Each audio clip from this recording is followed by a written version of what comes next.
C'est drôle par les temps qui courent, mais à chaque fois que je prononce les mots « camion pleine grandeur », il y a une réaction incroyable de la part des gens qui m'entourent. En fait, c'est toujours la même chose. Les gens disent « les camions pleine grandeur, c'est bien trop gros, ça pollue, ça consomme du carburant d'une façon ridicule ». Peut-être, mais il ne faut pas oublier qu'il y a des milliers de travailleurs qui en dépendent à tous les jours pour aller faire leur travail. Donc, moi, je pense que les camions pleine grandeur sont là pour y rester. Par contre, les constructeurs automobiles travaillent très fort actuellement pour les modifier, les améliorer, non seulement au niveau du design, mais aussi pour les rendre plus acceptables au niveau environnemental. Donc, c'est dans cet esprit qu'on vous présente l'essai de cette semaine, le Chevrolet Avalanche. Le Chevrolet Avalanche est disponible en 3 versions, LS/LT à 2 roues motrices ou encore à 4 roues motrices, et le LTZ en version uniquement en 4 roues motrices. Ces prix varient entre 39 et 66 000 $. Parmi les caractéristiques de série intéressantes, soulignons le moteur qui peut fonctionner au E85, c'est-à-dire un mélange d'essence et d'éthanol, et la configuration de la caisse. Parmi les options disponibles, notons le toit ouvrant, les rideaux gonflables latéraux, la climatisation bizone, un système sonore avec divertissement arrière et lecteur DVD, et plus tard dans l'année d'ailleurs, un nouveau moteur V8 de 6 litres sera disponible, développant uniquement 360 chevaux. Notre modèle d'essai, l'Avalanche LTZ, est muni du système DVD et du toit ouvrant. Son prix, seulement 56 000 $. On va faire un 0-100 km/h maintenant avec le Chevrolet Avalanche. Et on a toujours la présence du même moteur qu'avant, hein, donc un 5,3 litres qu'on dit retravaillé, modernisé. J'ai hâte de voir. Toujours est-il qu'il développe quand même 310 chevaux. Mais il est accouplé à une transmission automatique à 4 rapports seulement.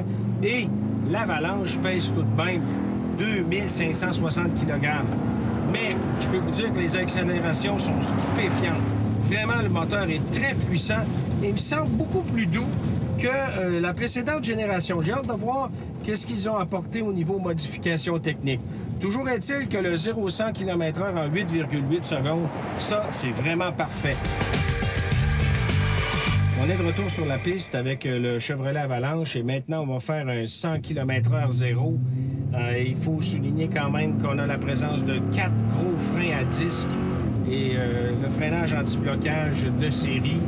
Alors, j'ai bien hâte de voir quelle sera la distance, la masse étant si grosse.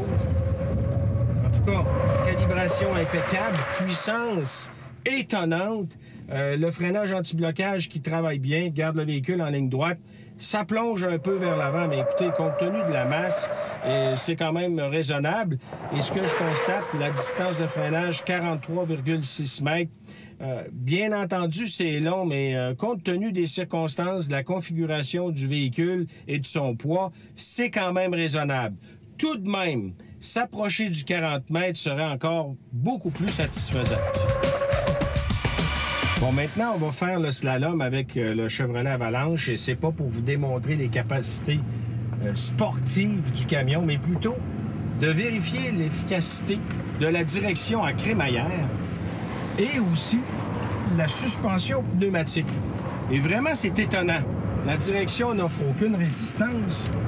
Il répond très, très bien. Et le camion, franchement, bon, évidemment, il y a beaucoup de tangage puis de roulis, mais là, compte tenu de son poids et de la dimension du véhicule, c'est quand même acceptable.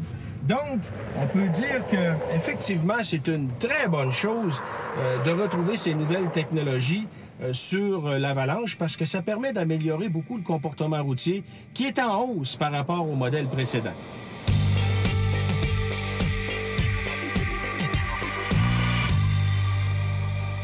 Comme on a pu le voir durant l'essai routier, le Chevrolet Avalanche a grandement évolué. Non seulement au niveau du design, mais aussi de la qualité de son assemblage et que dire de la technologie, nettement plus avancée que sur le modèle qu'il remplace. Mais quand même, au niveau environnemental, il y a encore beaucoup de progrès à faire. Donc, la solution, si vous pouvez attendre, d'ici 2 ans, la technologie hybride sera intégrée à ce camion-là. Et là, évidemment, on verra un grand progrès. Sinon, actuellement, c'est un excellent choix.